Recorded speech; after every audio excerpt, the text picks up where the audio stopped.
할렐루야. 오늘도 주님의 놀라운 십자가의 사랑이 우리 예배당 가운데 또 전 세계에 있는 교회 가운데 또 성도들 가운데 덮어지기를 소망하는 마음으로 첫 찬양 하나님께 올려드리도록 하겠습니다.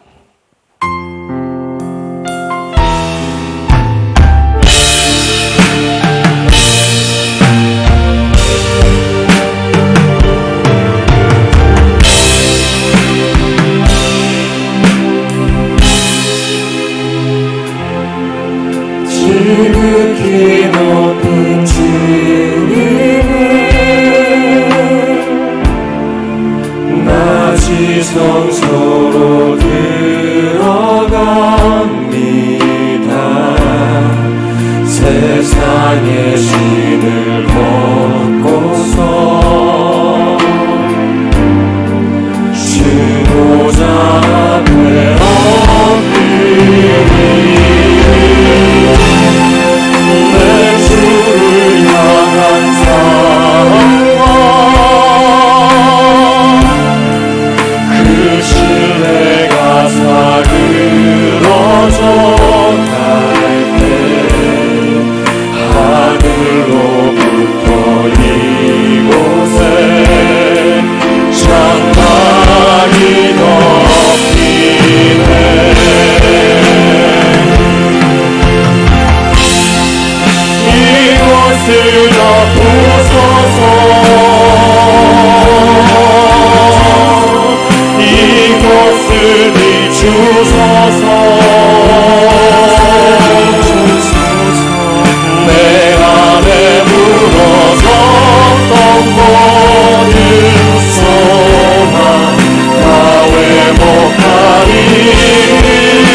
복의 근원 아브라함이죠.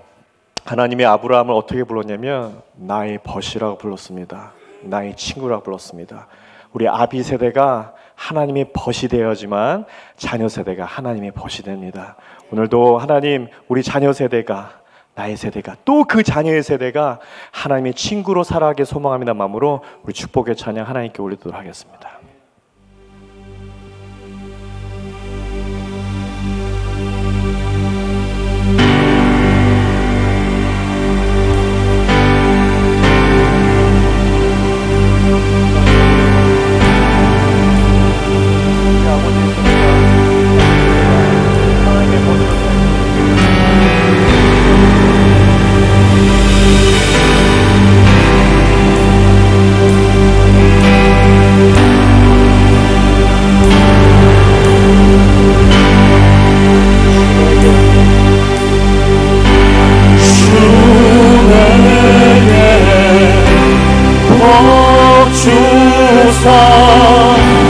너를 지키시며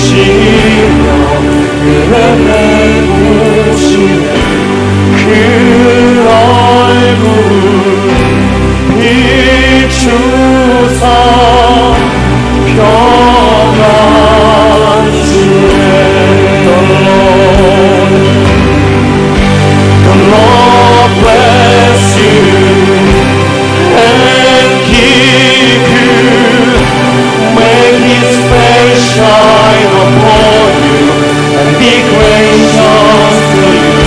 The Lord turn His face toward you and be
generation, and your family, and your children, and their children, and their children. May His presence go before you, and behind you, and beside you, all around you, and within you.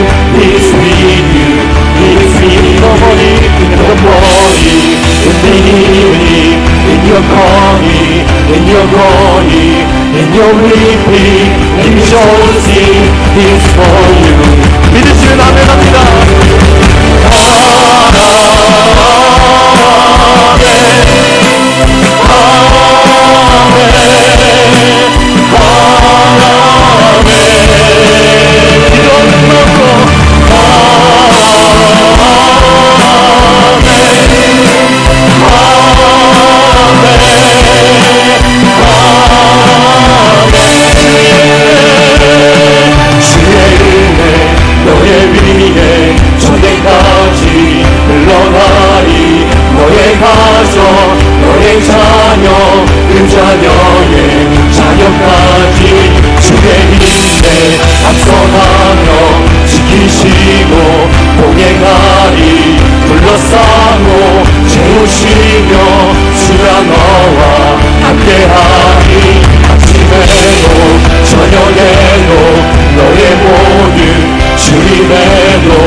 전에 함께 있었던 우리 전도사님 얘기를 좀 잠깐 할까 합니다. 우리 전도사님 설교는 너무 직설적이고 너무 세서 담임 목사님이 항상 조마조마했습니다.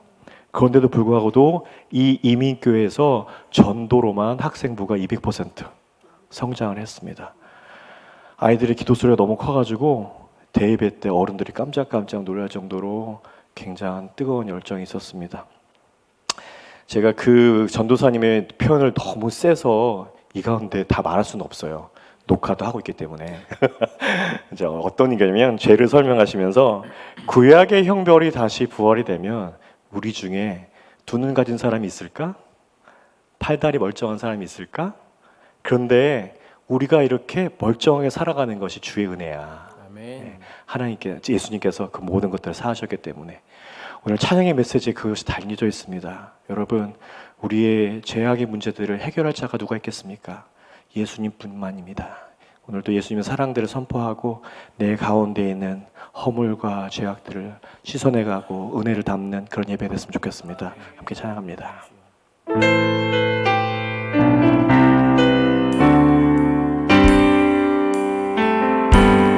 보소서 주님, 나의 마음은 선한 것 하나 없습니다. 그러나 내 모든 것 주께 드립니다. 사랑으로 안으시고 나의 새롭게 하소서. 보소서 주님, 나의 마음은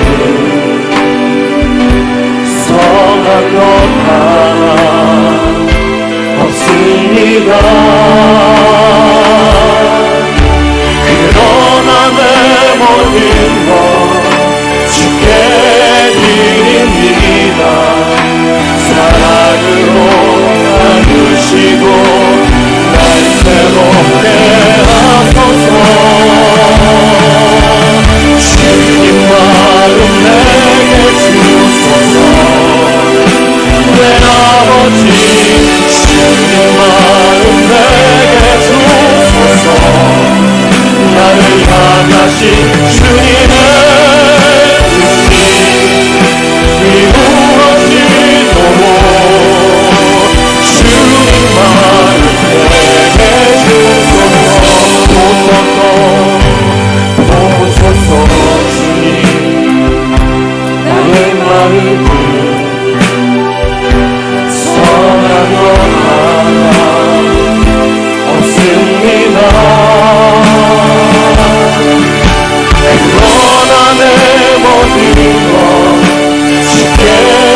고백합니다.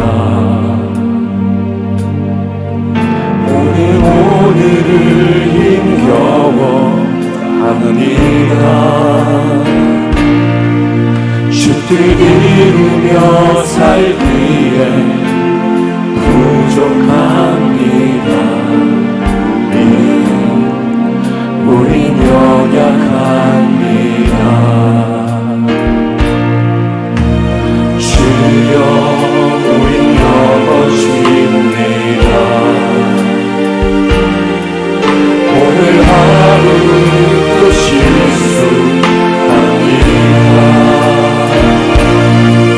주의 눈을 구하는 죄인입니다. 주만 바라봅니다.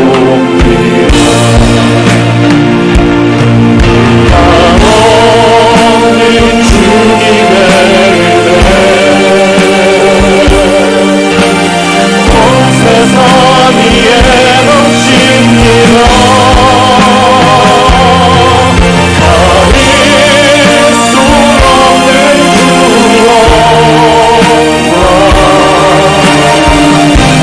온 땅 위에 충만합니다.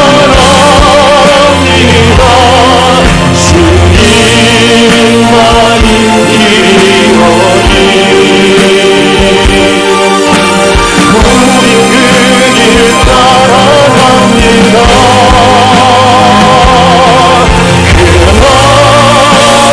그날에 우리를 이루시 주는 완전합니다. 한없는 주님의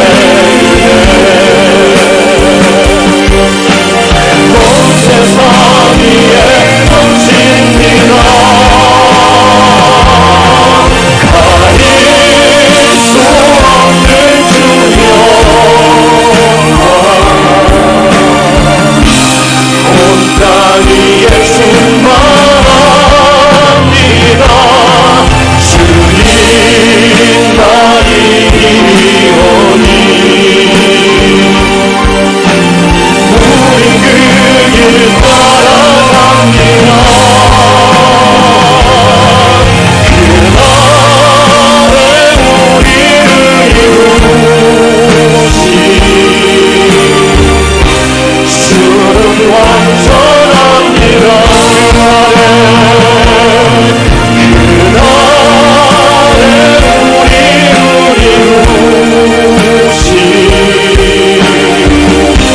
주는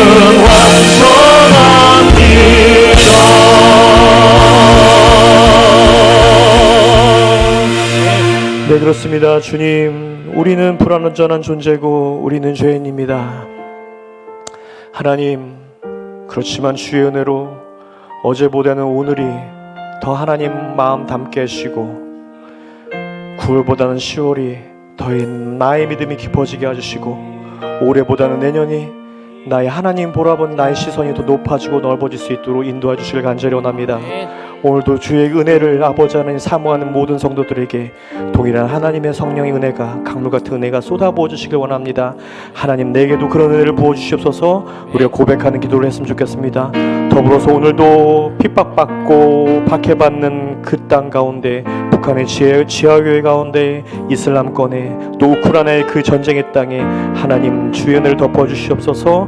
또 오늘 우리 모든 성도들에게 마음과 또 영혼이 아프고 몸이 아픈 모든 성도들을 위해서 함께 우리가 기도하도록 하겠습니다. 함께 기도하겠습니다. 우리의 목자 되시며 영원한 생명의 근원이신 하나님 아버지를 찬양합니다. 날마다 새 소망을 주셔서 지치지 않고 항상 하나님을 바라보도록 은혜 주심을 감사드립니다. 이렇게 주일 예배로 하나님께 나오게 하셨사오니 우리의 마음을 다해 드리는 이 예배를 받아주시옵소서. 우리의 작은 소리도 들으시고 깊은 한숨도 하시는 주님, 오늘도 상한 마음으로 주님 앞에 나아갑니다. 세상의 그 무엇으로도 위로와 평안을 얻을 수 없음을 압니다. 오직 주님만이 우리의 참된 위로자시며 반석이시며 피할 바위가 되어 주심을 기억하오니 우리와 늘 함께하여 주시옵소서. 교회 안에 많은 목소리가 있습니다. 신앙의 색도, 성격도, 삶의 성향도 많이 다릅니다. 이 다양한 목소리가 하나 되어 아름다운 사랑의 합창이 되게 하시고 주님을 향한 뜨거운 고백의 찬양이 되기를 소원합니다. 제각기 다른 목소리로 한 해의 목적인 하나님을 향해 마음껏 찬양하며 나가게 하여 주시옵소서. 그리하여 우리 세움교회가 편협하고 획일화된 교회가 아닌 다양성 속에서 풍성함을 이루어 하나님의 영광이 찬란하게 빛나게 되기를 간절히 원합니다. 자비의 하나님, 질병 가운데 있는 한우를 위해 기도합니다. 원치 않는 질병으로 인해 힘들어하는 한우들이 있습니다. 육신의 연약함으로 인해 아플 수밖에 없고 질병에 걸릴 수밖에 없습니다. 그러나 하나님 아버지는 치유하시는 하나님 여호와 라파이심을 믿습니다. 한우들과 가족들의 마음을 위로하여 주시고 그들의 마음이 다시 회복될 수 있도록 은혜를 주시옵소서. 사람의 힘으로는 그들의 마음을 치료할 수 없습니다. 하나님께서 그들의 마음을 어루만져 주시고 다시 일어설 수 있도록 육신과 영혼을 치료하여 주시옵기를 간절히 원합니다. 또한 세움의 새 가족들이 되신 분들이 교회 안에 잘 정착하여 하나님이 원하시는 세움교회를 함께 세워가게 하여 주시옵소서. 또 내일부터 23일까지 열리게 되는 특별 저녁 기도회를 축복하사 온 마음을 다해 함께 기도하게 하시어 큰 은혜를 나누는 시간이 되게 하여 주시옵소서. 이 시간 많은 기도 제목으로 애타게 기도하는 이들이 있습니다.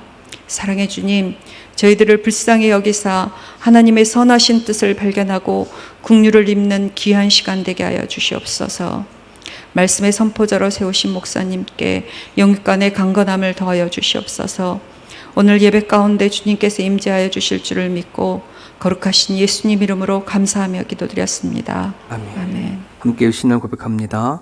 나는 전능하신 아버지 하나님 천지의 창조주를 믿습니다. 나는 그의 유일하신 아들 우리 주 예수 그리스도를 믿습니다.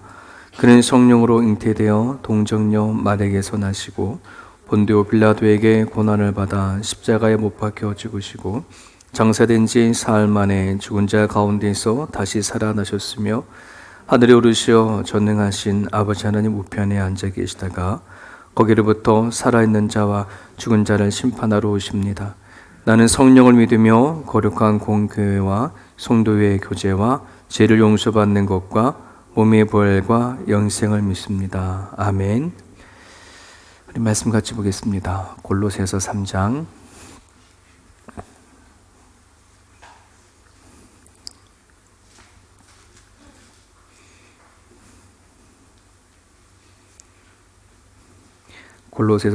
12절에서 17절까지 보겠습니다.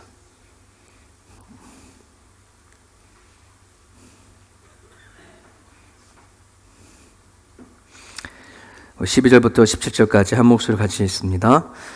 그러므로 너희는 하나님이 택하사 거룩하고 사랑받는 자처럼 긍휼과 자비와 겸손과 온유와 오래 참음을 옷 입고 누가 누구에게 불만이 있거든 서로 용납하여 피차 용서하되 주께서 너희를 용서하신 것 같이 너희도 그리하고 이 모든 것 위에 사랑을 더하라. 이는 온전히 매게 하는 띠니라. 그리스도의 평강이 너희 마음을 주장하게 하라. 너희는 평강을 위하여 한 몸으로 부르심을 받았나니 너희는 또한 감사하는 자가 되라. 그리스도의 말씀이 너희 속에 풍성히 거하여 모든 지혜로 피차 가르치며 권면하고 시와 찬송과 신령한 노래를 부르며 감사하는 마음으로 하나님을 찬양하고 또 무엇을 하든지 말에나 이래나 다 주 예수의 이름으로 하고 그를 힘입어 하나님 아버지께 감사하라. 아멘. 찬양가 아멘. 아멘. 여러분 찬양의 힘은 참 대단합니다. 우리가 찬양을 통해서 우리가 은혜를 딱 받으면 그날 예배 받아야 할 은혜가 한꺼번에 다 채워질 때가 있어요. 우리가 찬양과 또 기도와 이 말씀들이 정말 균형을 이루어져서 어느 한쪽에 치우치는 것보다는 같이 잘 가서 균형을 잘 이루어가서 정말 저희들 하나님이 보시기에 온전하고 그리고 인격적인 그 믿음으로 세워져 갈 수 있었으면 좋겠습니다. 여러분 한번 우리가 누군가를 새롭게 만나서 교제를 한다고 한번 생각을 해봅시다. 그러면 여러분은 이 사람에 대해서 정말 이 사람 정말 괜찮구나 라고 하는 것을 무엇을 통해서 알 수 있을 거겠습니까? 이 사람의 말입니까? 또는 생김새입니까? 이 사람이 가지고 있는 어떤 스펙, 이 사람이 가지고 있는 능력, 그거일까요? 그거보다는 아마 이 사람이 살아간 삶이 어떤지, 그죠? 이가 사람들을 대하고 하는 그 태도가 어떤지 아마 우리는 그거를 보고 이 사람은 그래 괜찮은 사람이구나 라고 우리는 그렇게 생각을 할 거라 생각이 듭니다. 이것은 믿지 아니하는 사람이 믿는 사람을 볼 때에도 같이 적용이 되져요.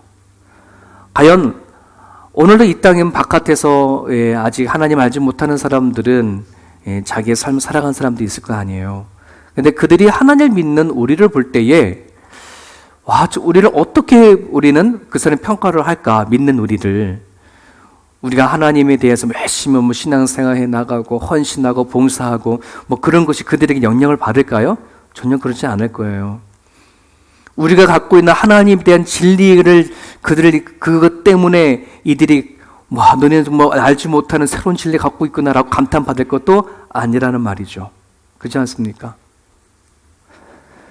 우리가 하나님에 대해서 알고 있는 이 대단한 진리를 우리는 갖고 있다 하더라도 그 사람들은 그것 때문에 우리들에겐 전혀 영향을 받지 않을 거예요. 우리가 갖고 있는 복음의 가치가 얼마나 놀라워요.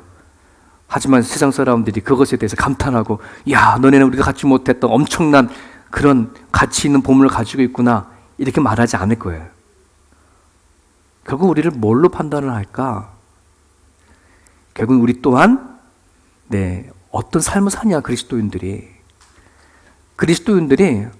어떤 문제나 어떤 상황에 대해서 어떻게 태도를 보일 거냐 하는 것에 대해서 아마 세상 사람들은 정말 넌 다르구나, 넌 정말 크리스찬이구나 이렇게 말하지 않을까 싶어요. 여러분, 오늘 본문의 시작이 그러므로라고 우리 시작을 하잖아요. 그러므로. 근데 여러분 눈치채신 분들은 에베소 3장을 쭉 보게 되면 그러므로가 몇 번 나와요? 3번.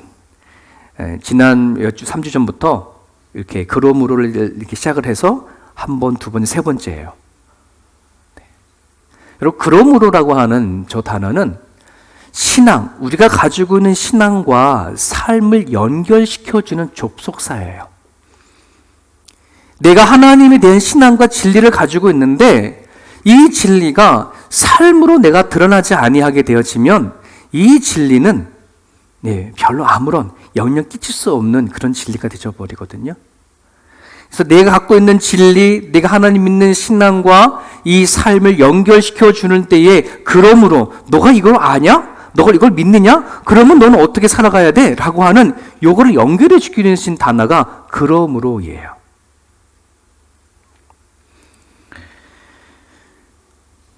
만약에 그러므로라고 하는 이 삶의 실천이 없다 그런다면 우리가 오늘 하나님을 믿는 이 신앙은 그냥 말뿐이고 또 종교 생활뿐이지 그 어떤 영향도 끼칠 수 없는 그런 믿음이고 신앙일 수 있습니다. 에베소 3장을 통해서 이렇게 얘기를 합니다. 너가 그리스도와 함께 죽고 다시 살리셨음을 너가 믿는 신앙이 있냐? 그러면 위의 것을 찾으라. 위의 것을 찾으라. 첫 번째 그러므로. 두 번째는 지난주였던 거죠. 너를 통해서 하나님께서 영광을 나타내실 것을 너 믿니? 그러면 너의 가지고 있던 옛 더러운 생각들, 더러운 것들을 다 벗어버려. 이 얘기를 했어요. 그리고 오늘 같이 읽었던 이 본문 안에는 뭘 얘기합니까? 하나님이 너희를 택하고 거룩하게 하시고 사랑을 주신다는 것을 너가 믿는다면 어떻게 하라는 거예요? 새 옷을 입는, 너가 취할 것을 취하라 이 말입니다. 삶으로 드러내라 하는 것을 얘기를 해주고 있어요.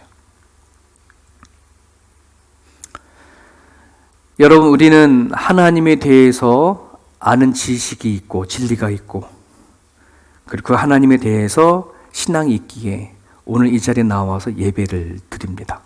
그렇죠? 그럼 제가 여러분 여쭤볼게요. 여러분이 알고 있는 그 하나님에 대해서 믿고 있는 것이 예, 여러분 허구입니까? 아니면 정말 진실입니까? 내가 하나님에 대한 알고 있는 진리가 사실이라면, 정말 진실이라면 우리는 그러므로에 대한 그 다음의 삶이라는 것을 우리는 해나가야 되지만은 이 진리가 그냥 허구에 불과하다 보면 내 삶은 전혀 하나도 안 움직일 거예요. 그러므로 내가 내 삶 속에서 하나님의 말씀을 가지고 실천하느냐, 실천하지 않느냐 하는 것은 내가 믿고 있고 알고 있는 그 진리가 허구냐, 진리냐를 평가합니다. 여러분이 내가 믿는 하나님이, 내가 알고 있는 하나님이 정말 진리야 라고 여러분들이 그걸 믿는다면 반드시 뭐가 따라 나와야 돼요? 삶으로 살아야지. 근데 그 삶이 나타나지 않으면 내가 아는 진리는 그냥 허구예요. 그래서 오늘 이 메시지는 우리가 좀 심각하게 받아들여야 돼요. 왜? 내가 이 말씀을 듣고 정말 내 삶을 어떻게 살아낼 거냐라고 하는 것, 이 삶이 따라가야지 앞에 있는 이 신앙과 믿음이 진짜지, 삶이 없으면 이거는 잘못된 신앙이요, 잘못된 믿음이요, 내가 아는 진리는 허구에 불과한 부분이에요. 그럼 먼저 내 안에 어떤 진리가 있는지, 또 이것을 믿는지 한번 확인해 볼게요. 이사야 43장 1절입니다. 야곱아, 너를 창조하신 여호와께서 지금 말씀하시니라. 이스라엘아, 너를 지으신 이가 말씀하시느니라. 거기 야곱과 이스라엘 대신 여러분 이름을 넣어서 읽어보면 돼요. 너는 두려워하지 말라. 내가 너를 구속하였고 내가 너를 뭐 했대요? 지명하여 불렀나니. 오늘 지명이가 와 있어요. 하나님 은혜네. 지명하여 불렀나니 너는 내 것이다. 믿는 믿음 있어요? 이거 믿어요? 아멘이에요? 세상에 수많은 사람들이 있는데 하나님이 나를 딱 짚어서, 야, 고준호 집사님 뭐 하는 거예요? 예. 내 거다라고 하는 거예요. 내가 너를 불렀다. 너 불렀어. 내 거야. 내가 하나님을 선택하고 택한 것이 아니라 하나님이 뭐 했다는 말이에요? 택했다는 거. 이게 믿냔 말입니다. 아멘이 되나요? 그러면 이사야 43장 이 말씀이 진리는 우리는 받아들이는 거예요. 데살로니가전서 4장 7절입니다. 하나님이 우리를 부르심은 부정하게 하심이 아니요 거룩하게 하심이라. 하나님이 우리를 불렀단 말입니다. 여러분은 불렀어요. 어떻게 하기 위해서요? 거룩하게 하기. 여러분, 우리는 거룩해서 착한 일을 해서 뭔가 하나님 보기에 썩 괜찮은 사람이라서 구원받은 게 아니라는 말이에요. 선택받은 게 아니라는 말이에요. 우리가 믿기 전에 이미 우리는 죄인이었다는 말이에요. 그런 죄인을 하나님은 선택을 하셔서 뭐 하겠다는 거예요? 거룩하게 하시겠대. 구별되게 만드시겠대. 하나님의 자녀로 만드시겠대. 이 믿음이 있으시나요? 여러분 이것을 생각하고 아멘 하셔야 돼. 그냥 막 아멘 하는 거 아니에요. 제가 무슨 말을 아멘 하는 게 아니라 생각하고 아멘 하세요. 내가 좀 하나님이 나를 불렀다면 나를 하나님 어떻게 하겠다는 거예요? 거룩하게 만들어가는 작업을 하시겠다고 하는 것을 아멘하면은, 그럼 내가 이제 예수를 믿는 그 순간부터 계속해서 하나님은 나를 어떻게 하겠다는 거야? 구별된 사람으로 만들어 가시는 중에 있다는 말이에요. 여기에는 내가 앞으로 예수님과 살아가는 모든 삶을 하나님께서 하시는 것으로 난 믿을 거야, 확신할 거야 하는 것이 담겨져 있어요. 실패를 하든 성공을 하든 좋은 일이 있든 슬픈 일이 있든 나는 아멘으로 받아들인다는 뜻이에요. 아멘이십니까? 네, 이게 이 진리를 갖고 있는 거예요. 세 번째, 로마서 5장 8절. 우리가 아직 죄인 되었을 때에 그리스도께서 우리를 위하여 죽으심으로 하나님께서 우리에 대한 자기 사랑을 뭐 했다는 말이에요? 확증하셨다, 보여주셨다. 내가 죄인이었을 때에 이미 하나님께서 독생자 예수를 보내주셔서, 부른 사람, 야, 고준호 집사, 내가 너를 선택하기 위해, 내가 너를 부르기 위해 내 아들을 십자가 달려 죽기까지 하는 그 사랑을 가지고 내가 널 부르는 거야 라고 말씀하시는 거예요. 여러분, 우리들에게 나를 선택하고 이 자리에 있게 하신 건요, 그냥 온 자리가 아니라는 말이에요. 내가 심심해서 그냥 교회 한번 가보자 해서 온 발걸음이 아니라는 말이에요. 처음에는 그렇게 왔을지도 모르겠어요. 그러나 하나님이 작정하심과 선택하심과 그 의지를 가지고 십자가에서 예수를 죽기까지 하시며 우리에게 사랑으로 다가와 주신 거예요. 여러분, 이게 아멘이 되십니까? 여러분, 지금 성경에서 이렇게 얘기를 하는 거예요. 하나님께서 우리를 택하시고 거룩하게 하시고 우리에게 사랑받았다고 한다면 그 사랑받은 자처럼 뭐 하라는 거예요? 그러므로 너는 뒷부분이 오늘 말씀하시는 것에 대해서 이걸 실천하기를, 이걸 가질 수 있기를 여러분들이 기도하셔야 한단 말이에요. 이 진리를 믿는다면 나의 남은 인생을 하나님 안에 살겠다라고 하는 결심을 갖는 거고요. 내가 이제 옛 생각과 옛 삶의 태도를 벗어버리고 좀 하나님께서 원하시는 새로운 생각과 새로운 태도를 가지고 내가 살겠다라고 하는 그 동의, 그 확정이 되어졌다는 거예요. 그 확정에 서신 거예요, 여러분. 아멘 하는 사람들은, 예수님 믿는다고 하시는 분들은 이 결정, 이 의지, 이 확정이 여러분 가운데 있는 거예요. 이제 나는 내 인생, 내 남은 삶, 내가 이제 하나님이 나한테 베푸신 걸 알았으니 난 이렇게 살아갈 거야. 이게 믿음의 출발이에요. 믿음의 시작이에요. 아직 여러분 가운데 이것이 아직 없다라고 한다 그러면 여러분 믿음의 출발이 되어진 게 아니에요. 그냥 하나님 아는 지식에 그냥 있을 뿐이라는 말이에요. 이제 믿고 첫 발을 딛는 것이 뭐냐 그러면 이젠 내 하나님이 나를 이렇게 선택했으니 그러므로 나는 이것을 위해서 살아가야 될 거야 라고 하는 것이 있는 거예요. 저분은 그 스티브 도우라고 한 사람인데요. 스티브 도우라고 하는 사람이 책 쓴 책이 있어요. 우리 교회에도 책이 있는데 사막을 건너는 6가지 방법이라고 하는 책을 썼어요. 20대에 저 사람이 사하라 사막, 죽음의 사막이라고 하는 사하라 사막을 횡단하는 과정 가운데 있었던 여러 가지 이야기를 책으로 섞이는 것인데 저 책에서의 그 도나우라고 하는 사람은 인생을 뭐로 많이 표현했냐면 분명히 목표가 보이는 삶보다는 어디로 가야 할지 모르는 사막과 같은 것이 바로 우리들의 인생이다라고 얘기를 하고 있어요. 정말 그렇잖아요. 우리 자녀를 넣고 키워가지만 앞으로 우리들이 자녀들에게 어떤 일이 겪게 되어질지 전혀 알지 못하고 우리는 자녀를 키워가요. 내가 나이를 먹어가면서 어떤 일들이 기다리고 있는지, 그리고 내가 지금 하고 있는 일들이 과연 내가 왜 한평생 이 일들이 나를 나름대로의 책임을 져줄지, 미래에 대한 보장을 해줄지 전혀 알지 못한 채 우리는 일을 하게 되어주죠. 그리고 내가 지금 순탄하게 가는 길 앞에 하루아침에 질병이라는 게 찾아오고 사고가 찾아와서 내가 걷고자 하는 그 모든 길들을 한순간에 포기도 해버릴 수도 있는 것이 마치 사막길을 걷는 것과 같은 그런 인생을 우리는 살아가고 있어요. 근데 저분이 저 책을 쓰면서 거기에게 6가지 방법을 얘기를 하시는데 6가지 방법은 이거더라고요. 지도를 따라가지 말고 나침판을 따라가라. 이 사막에는 바람이 막 불다 보니까 수시로 이 길들이 많이 달라지고 변형이 되어지고 지도를 보면 찾아갈 수 없다는데 저게 나침판. 저 사람이 말하는 나침판은 어떤 거냐면 내면의 소리라고 얘기를 합니다.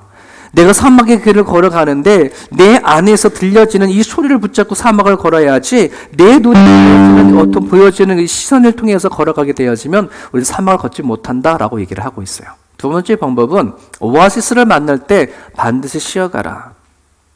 저 오아시스를 만나서 그만큼 실리는 것만큼 갈 수 있으니까 반드시 쉬어야 된다. 이런 얘기를 하고 있는데 저 사람은 삶을 통해서 저 오아시스를 우리가 인생을 살아가다 보면 어떨 때 탁 다가오는 달콤한 그런 여유, 시간들 이런 것이 우리가 있을 거잖아요. 막 정신없이 살아가다 보는데 갑자기 뭔가 여유의 시간이 딱 생기거나 또 쉼이 필요할 때 그때 푹 쉬란 뜻이에요. 그래야 그 사막 같은 인생을 걸어갈 수 있다. 그런 의미고. 세 번째는 모래에 갇히면 타이어를 바람을 빼라. 여기서 그 사람이 말하면 우리가 그 사막을 걸어가는 과정 가운데 더 이상 진행하지 못하는 어떤 정체 상태가 빠져 있으면 그때는 자기 자아를 내려놓아야 된다. 그래야지 그 인생의 험악한 사막을 걸어갈 수가 있다. 우리 성경에서도 말하는 자기 부인 이렇게 얘기하잖아요. 내 안에 있는 내 안의 자아가 난 반드시 가야 돼라고 하는 그 의지가 있다면 그 모래에 빠졌을 때는 어떤 생각 들지 않는데요. 그때는 자아를 내려놔야 된다. 네 번째는 혼자와 그다음에 함께 여행하기. 즉 사막을 걸어가는데 혼자가 갈 때가 있고 동행자가 같이 갈 때가 있고 이걸 잘 분별해야지. 이걸 분별하지 못하면 사막의 길을 걸어가는데 어려움이 있더라 이 얘기고요. 다섯 번째 방법은 캠프파이어 앞에서 한 걸음 멀어지기. 캠프파이어라는 말은 사막에 가는 가운데 정말 이 한순간에 그 사막의 밤은 되게 춥잖아요. 나무를 피워놓고 캠프파이어를 피워놓으면 그 따뜻하고 안락함이 있는데 거기에 주저앉아 버리면은 더 이상 진보하지 못한다. 우리가 살아가는 과정 가운데에 나름대로의 안전함이 있고 따뜻함이 있고 하다 보면 그 인생을 안주해 버리면 인생의 끝을 잘 걸어가지 못한다라고 하는 그런 의미가 담겨져 있고요. 여섯 번째는 허상의 국경에서 멈추지 말아라. 즉 사막을 걸어가는 데 있어서 의도적으로 확 막아버리는 어떤 그 의지를 꺾어버리고 열정을 꺾어버리는 어떤 상황이 놓여지는데 그 가로막혀졌을 때에 두려워하지 말고 불안하지 말고 여전히 끝까지 가라. 이런 여섯 가지 방법을 그 책에 기록하고 있더라고요. 어쩌면 여러분 이 책을 읽으면서 그런 생각을 했어요. 그래, 맞아. 하나님을 생각하지 아니하고 내 인생에 동행하시는 하나님을 빼버리고 내가 인생을 걸어간다라고 한다면 저 여섯 가지의 그 제안은 상당히 큰 도움이 되어줘요. 얼마든지 인생을 걸어가는데 도움이 되어줘요. 저도 저 책을 보면서 제가 하나님을 믿지만은 내 안에서의 하나님과 동행함을 인식하지 못했던 젊은 시절이 있었거든요. 그때 되면 저 말씀을 보면 그래 그럴듯해 인생 저렇게 살아가면 되겠구나 하는 도움이 되지만 지금 저는 내 죄의 이 사막 같은 인생을 저 혼자 가지 않잖아요. 저는 여러분들이랑 마찬가지입니다. 누가 같이 가는 거예요?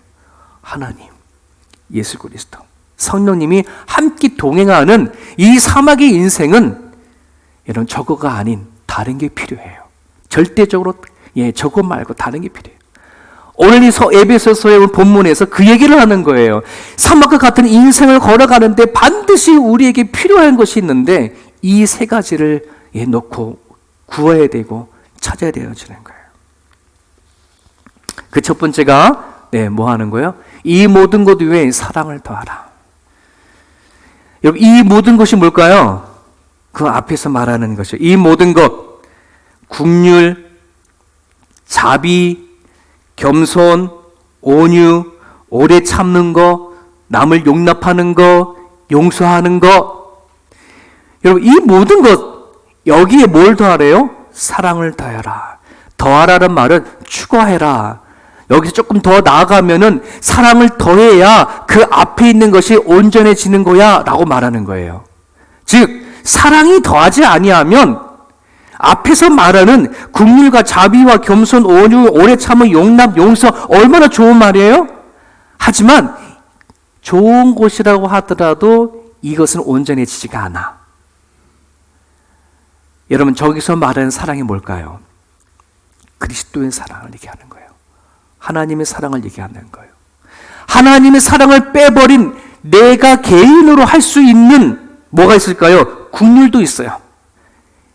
하나님 그리스도의 사랑이 없는 내 자신이 하는 자비함이 있고 겸손도 있고 온유도 있고 오래 참음도 있고 용납도 있고 용서도 있을지 모르지만 여러분 그것으로는 결코 인생을 살아갈 수 없어요. 여러분 인생 가운데 가장 힘든 것이 뭐라고 그래요? 인간관계. 아까도 우리 기도하실 때 우리 성미정 집사님이 정말 우리 교회 안에는 다양한 소리가 있다. 다양한 모습이 있다. 어울려서 아름다운 하모니의 찬양이 되어지기를 원한다. 여러분 교회든 가정이든 세상이든 인간관계만큼 힘든 것이 없어. 다 달라. 근데 내가 가지고 있는 명예나 내 자신을 드러내기 위한 내 나름대로 내가 가지고 있는 인격이 있어요. 그 인격을 가지고 내가 긍휼과 자비와 겸손, 오래 참는 거, 용납하는, 용서하는 거 그건 온전하지 않아요. 그건 힘이 없어요. 거기에 뭘 더하라? 예수 그리스도 사랑, 예수의 마음. 이 주님의 마음을 가지고 긍휼히 여기고 주님의 마음으로 가지고 자비하고 겸손하고 온유하고 용납하고 용서해야지 내가 가지고 있는 이 인격을 가지고는 전혀 온전해지지 못해. 도리어 상처가 나고 하면 할수록 더 깨어짐이 있어요. 여러분, 우리 개개인들은요, 깨진 항아리와 같아요. 저도 깨졌고, 고준호 집사님도 다 이 자리에 다 내 자신은 깨진 항아리와 같거든요. 깨진 항아리가 돌아다니면서 부딪히면 담을 수도 없고 부딪힘 소리만 나는 것. 깨진 항아리를 치료하는 것이 그리스도의 사랑이에요. 그 사랑이 내가 치료되져 가지고 내가 그리스도의 사랑으로 아물어진 인격이 있어야 그래야 뭐 할 수 있어요. 예, 인생을 살아가는데 힘이 돼요. 내 인격으로는 전혀 인간관계를 잘 해나갈 수 없어. 주께서 우리에게 보여주신 그 사랑의 인격을 가져야 감당할 수 있어요. 이거를 놓고 여러분 기도할 수 있기를 간절히 바랍니다.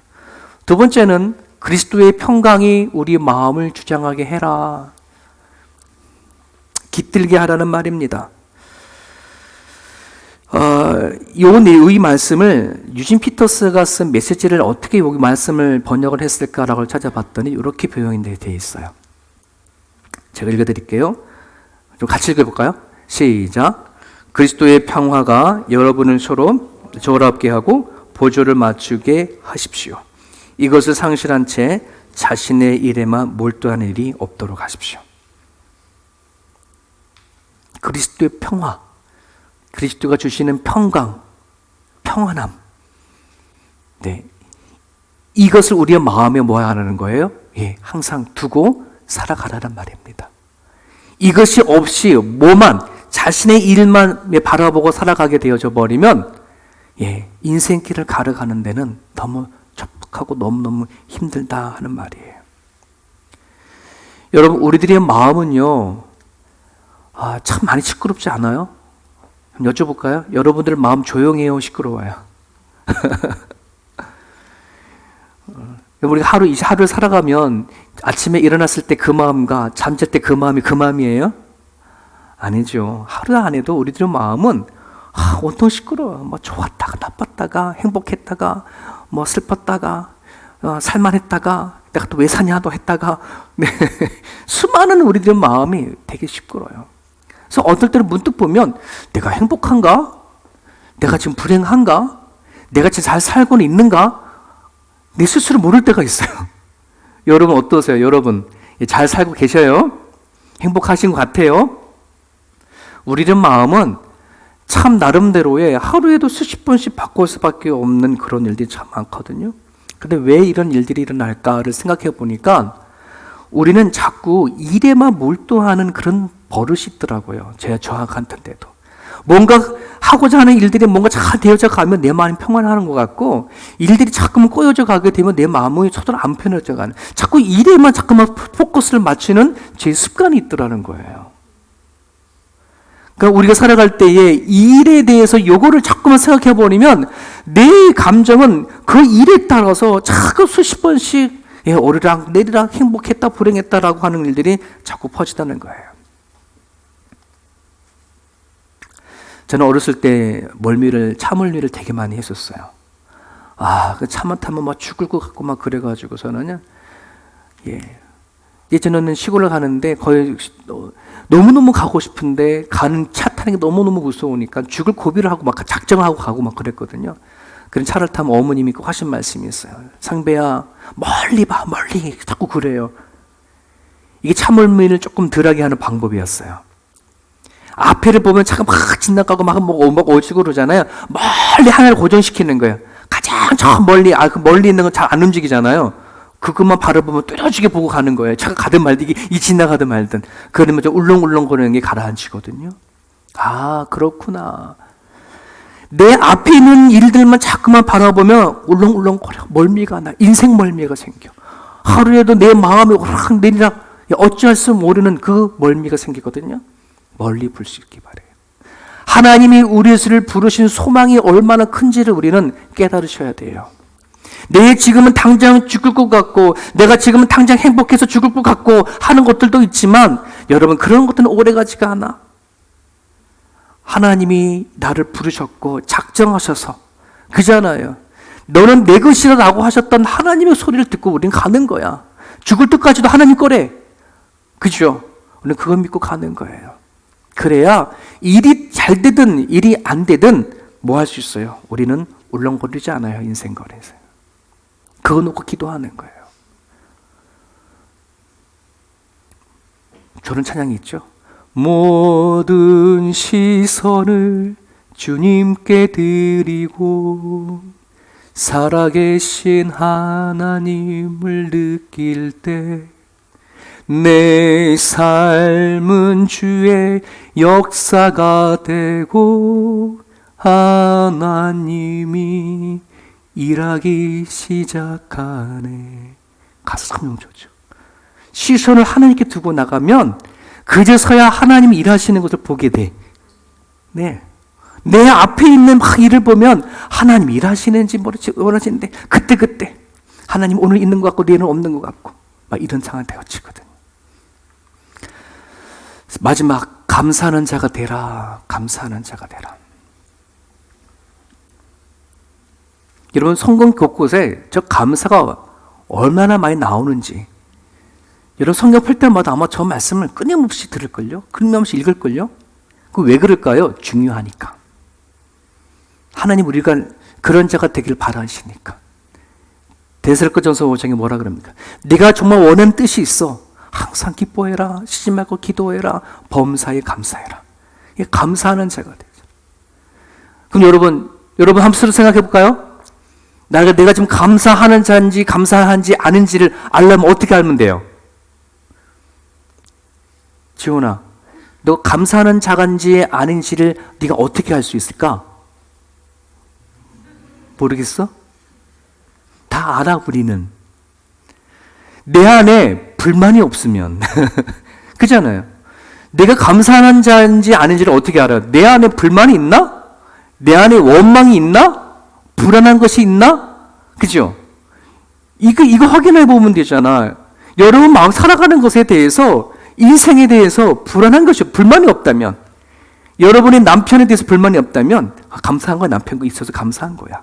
아내에 대한 불만이 없다면 감사한 거야. 옆에 있어줘도 감사해. 밥만 해줘도 감사해. 그죠? 내 안에 한번 생각해 보세요. 여러분 안에 내 안에 과연 뭐에 대한 불만이 있냐라고 하는 것은 내가 감사하는 마음이 없다는 거예요. 불만이 있다는 거예요. 그래서 이런 말이 있어요. 사람에 대한 불만을 가지면 분노가 되고요. 하나님에 대한 불만은 불안이 된다. 우리가 살아가는데 분노가 아직 있고 불안이 있다라고 한다면 내가 사람에 대한 불만을 가지고 있거나 하나님에 대한 불만이 있어서 만들어지는 거거든요.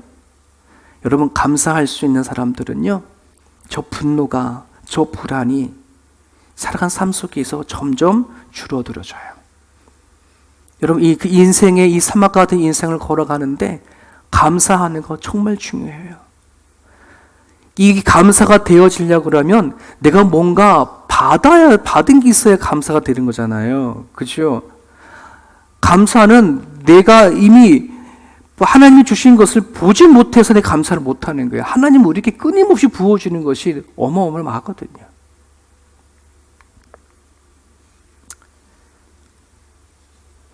하나님과 신뢰가 형성되지 않으면 하나님이 나를 부르시고 거룩하게 하시고 사랑하셔서 나를 택하신 것에 대한 신뢰가 가지 않으면 우리는 감사하는 것에 대한 삶이 없어져요. 우리는 불안이 생기거든, 불만이 생기거든.